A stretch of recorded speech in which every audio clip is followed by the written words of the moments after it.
ہوتا ہے نا اس کی ایک خوبصورتی ہوتی ہے کہ وہ اس کی روشنی جو ہے وہ مطلب ہے سورج کی روشنی ہوتی ہے، اور سورج کی روشنی صرف روشنی ہی نہیں دیتی، وہ فصلیں بھی پکاتی ہے، وہ پھل بھی پکاتی ہے، وہ مطلب فیض رساں ہوتی ہے، اس سے بہت سارے لوگ اپنے اپنے حساب سے فائدہ لیتے ہیں، اس کی وجہ سے سمندر سے مطلب ہے بادل بھی اٹھتے ہیں، دیکھیں کتنے اس کے فوائد ہیں سورج کے، اسی کی وجہ سے زندگی ہوتی ہے۔ تو مطلب ہے کہ اگر سورج نہ ہو تو حیات کا تصور ہی ختم ہو جاتا ہے۔ تو یہ ساری چیزیں ہمیں پتہ ہی نہیں ہوتا کہ سورج کہاں کہاں کیا کیا فائدہ دے رہا ہے۔ تو میں جب مطلب ہے غالب کو پڑھتا ہوں تو میں سب سے پہلے یہ دیکھتا ہوں کہ غالب کے جو دوست تھے یا اس کے جو قریب کے شاعر تھے جو اس کی محفل میں بیٹھتے تھے، جیسے آج ہم ایک محفل میں بیٹھے ہیں، تو ان میں ایک شخص تھا شیفتہ، یہ مطلب مرزا غالب کے قریبی دوستوں میں سے تھا۔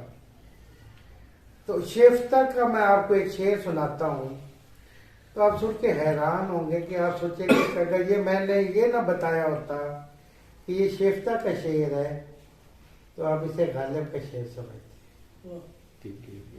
اچھا، تو وہ شعر ہے کہ ہزار دام سے نکلا ہوں ایک جنبش میں، ہزار دام سے نکلا ہوں ایک جنبش میں، جسے غرور ہو آئے کرے شکار مجھے۔ اب یہ دیکھیں، یہ غالب کا فیض ہے۔ اب غالب کا ایک شاگرد ہے، اب وہ دیکھیں تو اس دوست تو دوست، اب غالب کے شاگردوں کو دیکھیں، ناظم، اب اس کا ذرا شعر سنیں۔ یہ شاگرد ہے تو وہ بھی استاد کے رنگ میں ڈھلے گا کہ ہے یہ ساقی کی کرامت کہ نہیں جام کے پاؤں،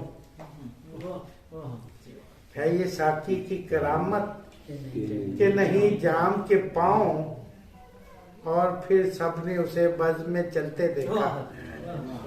اب یہ دیکھیں تو یہ ہے غالب کا فیض کہ اس سے جو مطلب ہے اس کے قریب کے دوست شاگرد یہ کس طرح کا فائدہ اٹھا رہے ہیں۔ اب یہ وہ شاعری ہے جو اس دور میں بھی جدید تھی، صرف غالب کی شاعری جدید نہیں ہے، اس کے دوستوں کی شاعری بھی جدید ہو گئی غالب کی روشنی کی وجہ سے، اس کے شاگردوں کی شاعری بھی جدید ہو گئی۔ تو مرزا غالب میں ایسی کیا خصوصیت تھی؟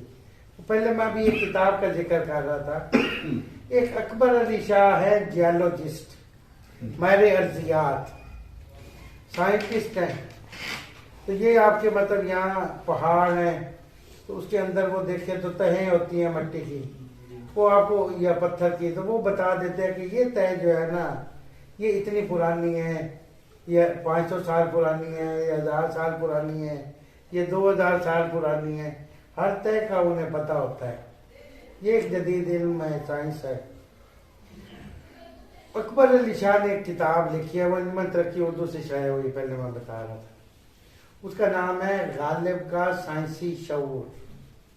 ابھی آپ نے وہ شعر پڑھا تھا، اکبر علی شاہ کی کتاب میں بھی وہ شامل ہے کہ رگ سنگ سے ٹپکتا وہ لہو کہ پھر نہ تھمتا، جسے غم سمجھ رہے ہو یہ اگر شرار ہوتا۔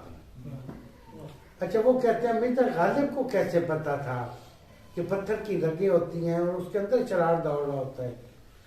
وہ کہتے ہیں کہ 60 ڈگری پہ پانی ابل جاتا ہے، 100 ڈگری پہ بھاپ میں بدل جاتا ہے، 600 ڈگری پہ لوہا پگھل جاتا ہے۔ تو یہ جو پتھر کی رگوں میں لاوا دوڑ رہا ہوتا ہے یہ 11,000 ڈگری سینٹی گریڈ اس کا ٹیمپریچر ہوتا ہے، اور جہاں سے پتھر کی رگ کمزور ہوتی ہے لاوا باہر نکل آتا ہے۔ تو یہ ہے رگے سنگ سے ٹپکتا وہ لہو کے پھر نہ تھمتا، جسے غم سمجھ رہے ہو یہ اگر شرار ہوتا۔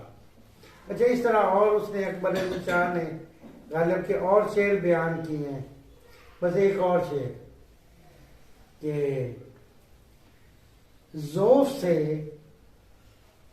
گریا مبدل بدم سرد ہوا، کہ کمزوری کی وجہ سے آنسو جو تھے وہ ٹھنڈی سانس میں بدل گئے. ذوف سے گریا مبدل بدم سرد ہوا، بابر آیا ہمیں پانی کا ہوا ہو جانا. اچھا اب وہ کہتے ہیں کہ اس میں اگر وزن پورا کرنے کے لیے ذوف کا لفظ ہٹا دیا جائے تو درد سے گریا مبدل بدم سرد ہوا یہ زیادہ بامانی ہو جائے گا کہ درد کی وجہ سے میرے مطلب آنسو خشک ہو گئے اور آہیں نکلنی شروع ہو گئی، تو یہ تو درد کی اگلی کیفیت شروع ہو گئی، وزن میں بھی پورا ہے. تو ذوف کا لفظ کیوں لائے ہیں؟ وہ کہتے ہیں ذوف کا لفظ ہی تو سرٹیفک ہے کہ مالیکیولز جو ہیں وہ کمزور ہوتے ہیں تو پانی جو ہے وہ بھاپ میں بدلتا ہے. تو کہتے ہیں غالب کو کیسے پتا تھا کہ یار ذوف کا لفظ آئے گا، ورنہ دیکھیں کسی شاعر نے بھی گریے کے ساتھ ذوف کا لفظ استعمال نہیں کیا. اچھا غالب کی لفظیات پہ ویسے بھی ڈالے تو ہمارے یہاں 3 طرح کے لفظ جو ہیں، میں بنیادی طور پہ طالب علم ہوں تفہیم متن کا، تو وہ مطلب ہے یہ لیکچر ہو جائے گا ایک قسم کا جو میں مطلب ہے گفتگو کر رہا ہوں. تو میں تو عام طور پہ گفتگو کرتا ہوں، لیکچر نہیں دیتا، لیکن یہ لیکچر میں بدل رہا ہے. اچھا تو وہ یہ ہے کہ اب دیکھیں لفظ کے نا 3 معنی ہوتے ہیں. ایک ہوتا ہے لغوی معنی، ایک ہوتا ہے اصطلاحی معنی، اور ایک ہوتا ہے مرادی معنی. یہ مرادی معنی ہے جسے ہم مجازی معنی کہتے ہیں. اچھا لغوی معنی جو ہیں وہ روٹ ورڈ، یہ عربی میں عام طور پہ جو لفظ ہوتے ہیں اس سے لغوی معنی، یا کسی مصدر فارسی کے سے آپ لغوی معنی لے سکتے ہیں. تو جیسے مطلب ہے عربی لغت اگر آپ نے دیکھنا ہو اور اسلام کا لفظ دیکھنا ہو تو آپ کو مطلب ہے الف والی پٹی جلد میں نہیں ملے گا. اسلام جب تک آپ کو اس کا مادہ نہیں پتا ہوگا تب تک ثلاثی مجرد تب تک آپ نہیں ڈھونڈ سکتے کسی بھی لفظ کا معنی جب تک آپ کو عربی کا روٹ ورڈ نہیں آتا. مثلا آپ دیکھیں جیم نون، یہ روٹ ورڈ ہے مادہ، اس کا مطلب ہے نظروں سے اوجل ہونا. اب اس جو بھی عربی لفظ ہوگا جس میں جیم اور نون آئے گا اس میں نظروں سے اوجل ہونے کا پہلو ضرور ہوگا، خواہ وہ جنت ہو، خواہ وہ جن ہو، کوئی بھی لفظ ہو. تو اس طرح اسلام میں آپ دیکھیں تو مطلب ہے سین لام میم، یہ اس کا مطلب ہے کہ آپ کو سین والی پٹی میں ملے گا. اچھا اسی میں آپ کو اسلام بھی ملے گا، اسی میں آپ کو مسلمان بھی ملے گا، اسی میں آپ کو سلامتی بھی ملے گا. تو یہ مطلب ہے میم میں مسلمان نہیں ملے گا، الف میں اسلام نہیں ملے گا، تو یہ سین لام میم میں ہی ملیں گے. یہ لغوی معنی ہے. اصطلاحی معنی ہوتے ہیں جو مشہور ہو جائے، جیسے آپ مطلب ہے ایک مذہب کا نام ہے اسلام، یہ مشہور ہو گیا تو اسی یہ اصطلاحی معنی. اچھا مرادی معنی یہ میرا موضوع ہے بنیادی طور پہ.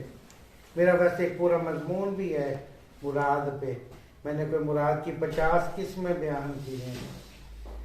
تو مراد میرا نقطہ نظر یہ ہے کہ مراد ایک پورا علم ہے، جیسے علم معنی ہے، علم بیان ہے، علم بدیع ہے، اس طرح علم مراد بھی ایک پورا علم ہے.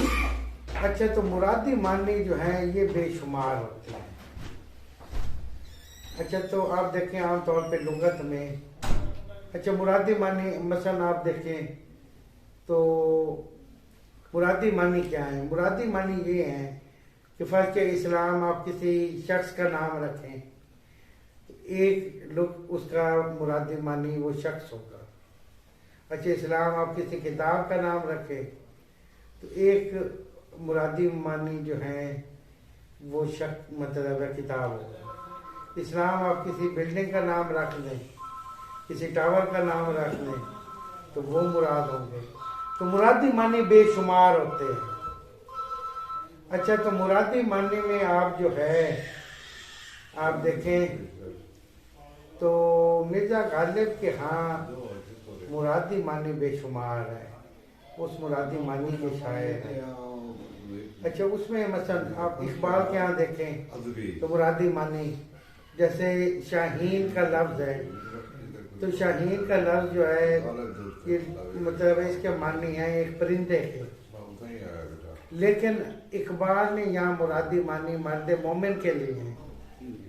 تو آپ جب اقبال کو پڑھیں گے تو شاہین سے مراد آپ مرد مومن پڑھیں گے۔ تو مرزا غالب نے مطلب اس طرح کی کون سی چیزیں استعمال کی ہیں؟ میں آپ کو ایک حیرت انگیز بات بتاؤں، میں نے 2008 میں ایک مضمون لکھا تھا شروح غالب بذاتی کتابیات، تو میں نے غالب پہ جتنی شرح لکھی گئی تھیں اس پہ ایک ببلیوگرافی بنائی، وہ ابھی ویسے مختصرہ سے شائع ہو رہی ہے، تو میں نے کتابیات بتائی ہیں یہ اسی سلسلے کی کڑی ہے۔ غالب کی ٹوٹل 150 غزل ہے، یعنی سب سے کم کلام اردو میں جس شاعر کا ہے وہ مرزا غالب ہے۔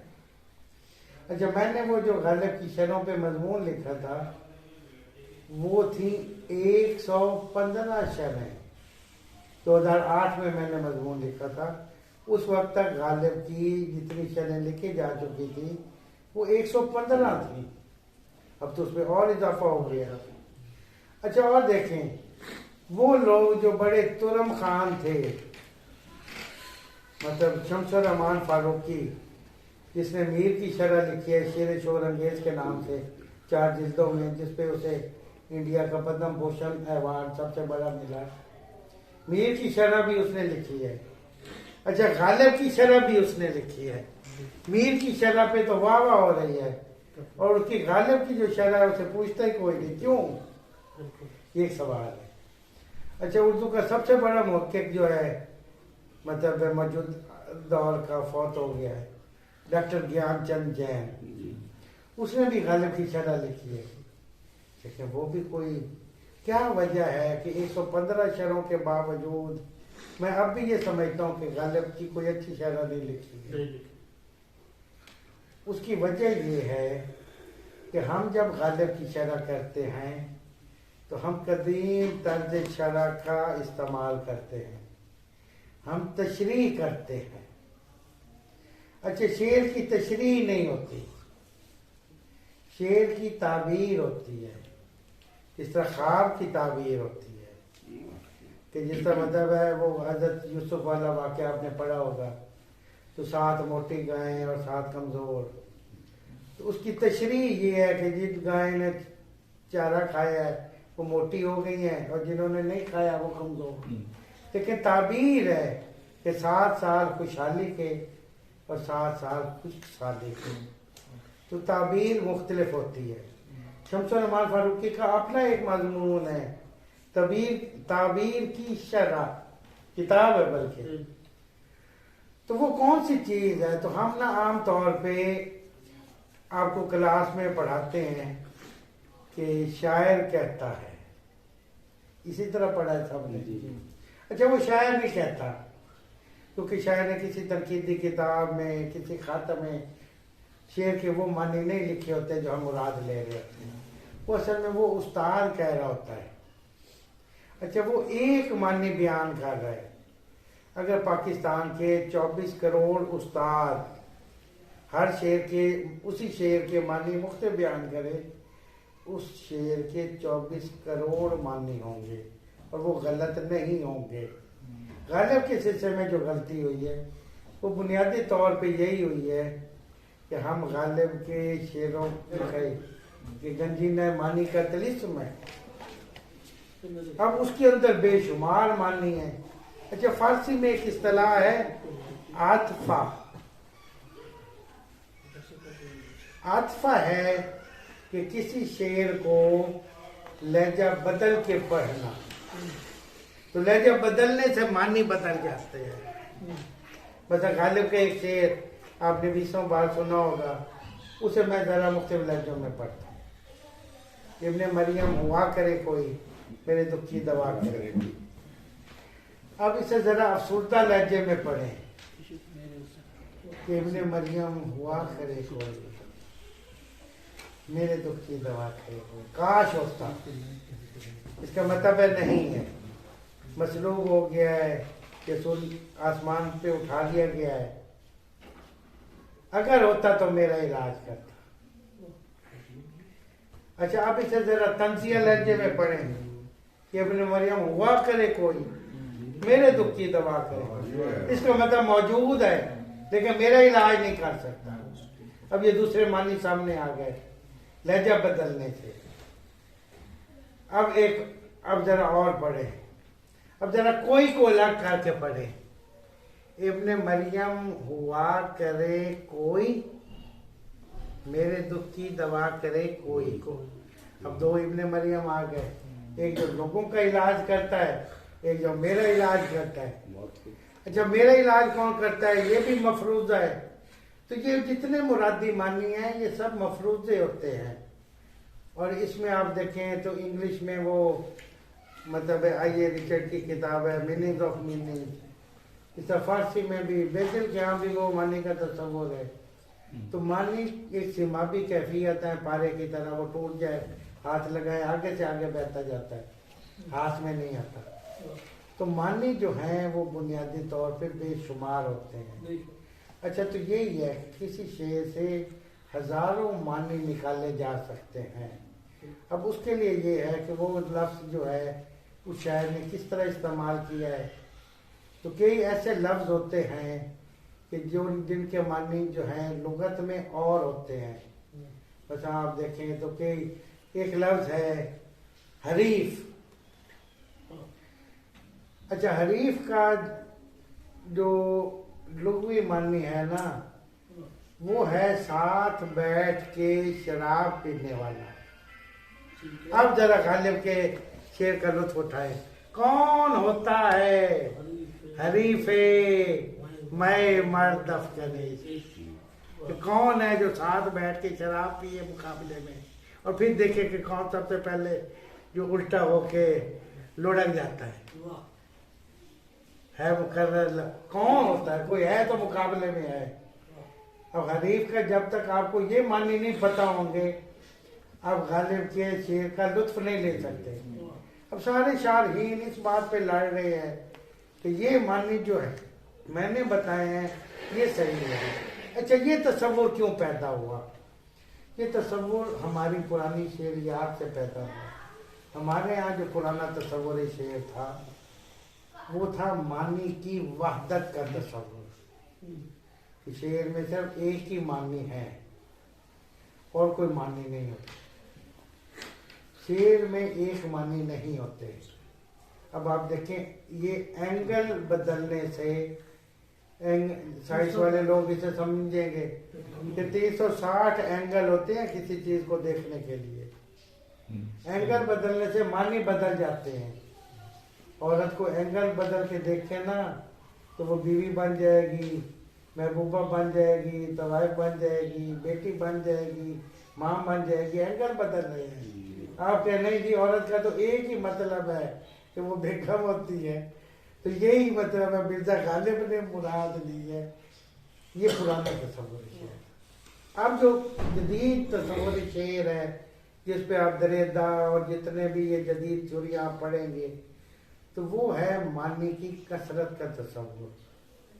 اس لیے وہ کہتے ہیں کہ قاری جو ہے تحریر اساس تنقید، وہ تنقید جو مطلب ہے متن سے ہمیں حاصل ہے.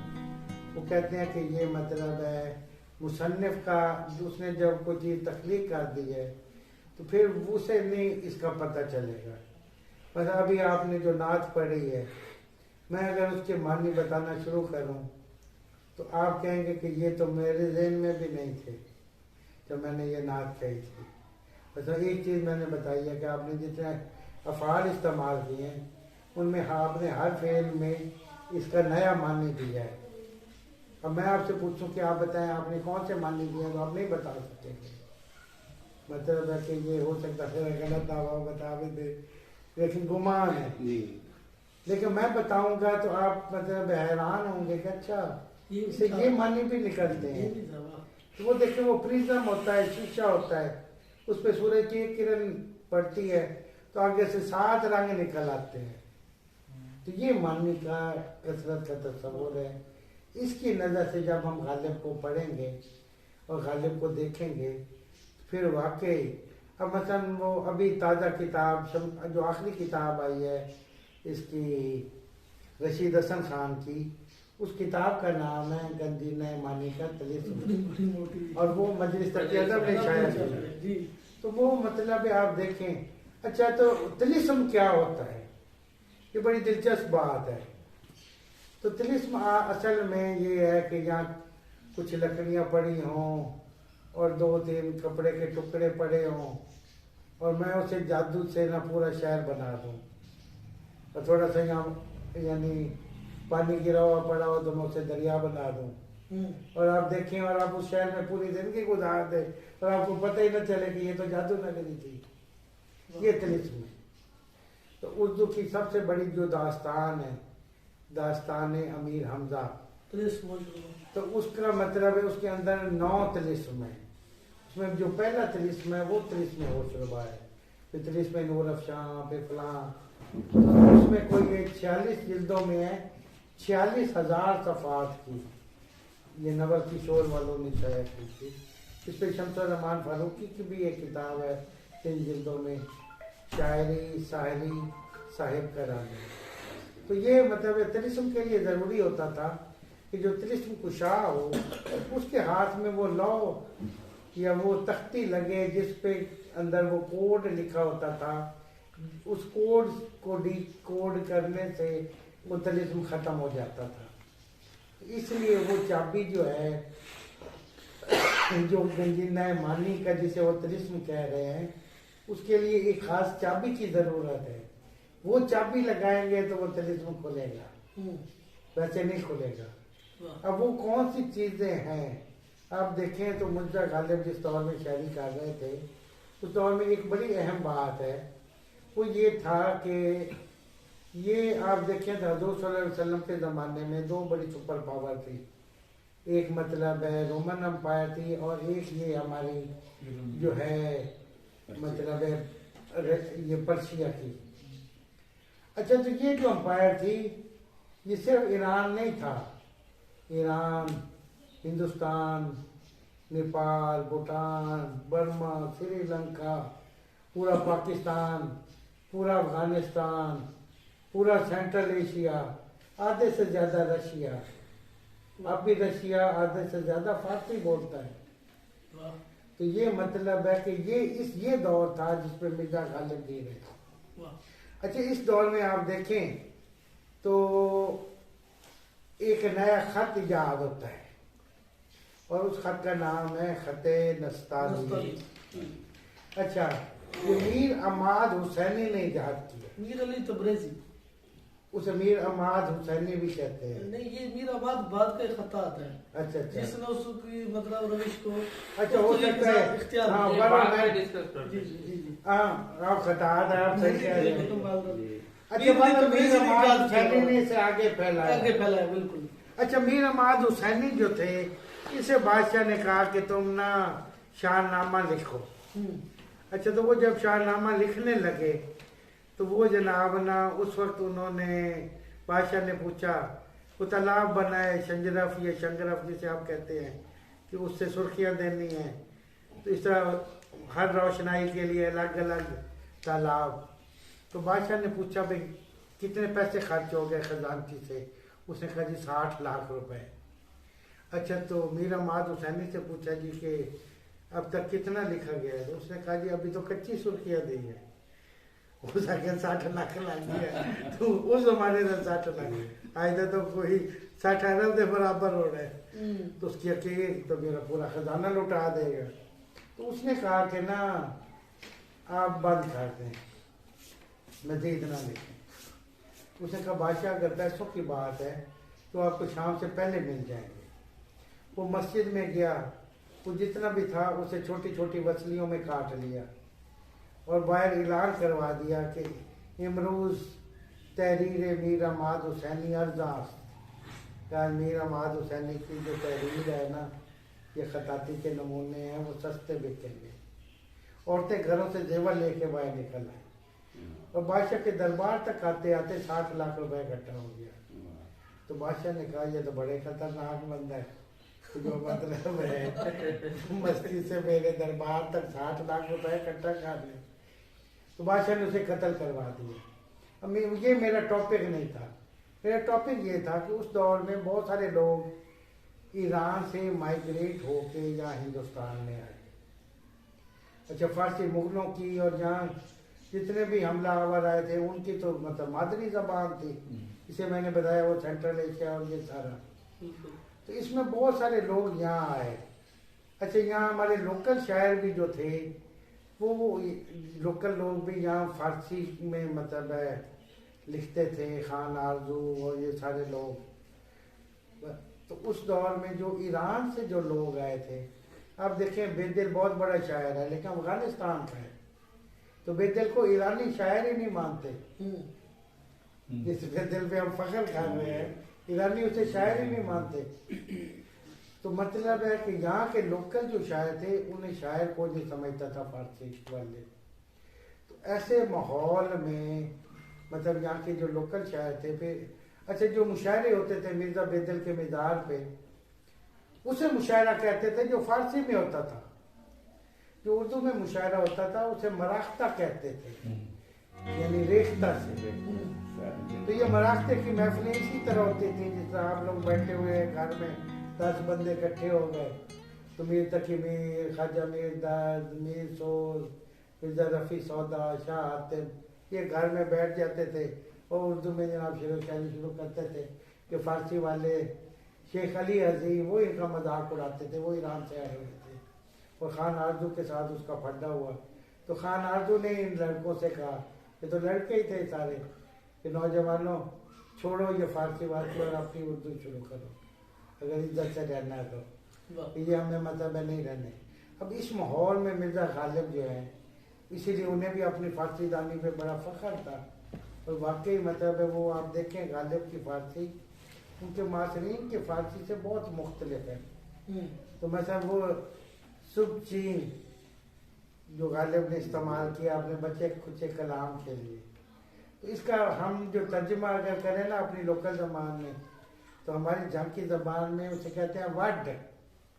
وہ جو عورتیں چنتی ہیں کہ جو تھریشر چل وہ مطلب کٹائی کے بعد کھیتوں میں جو سٹیاں گر جاتی ہیں خوشے, وہ اٹھانے کے لیے وڈ. یہ سب چین ہے کہ چین چنیدن سے سب ٹوکری میں چنتی تھی, وہ پھل جو مطلب درختوں سے نیچے گر جاتا تھا وہ اٹھا کے بعد میں مطلب کچا پتا وہ اکٹھا کرنا. تو وہ مطلب ہے غالب کے ہاں آپ دیکھیں تو غالب کے بہت سارے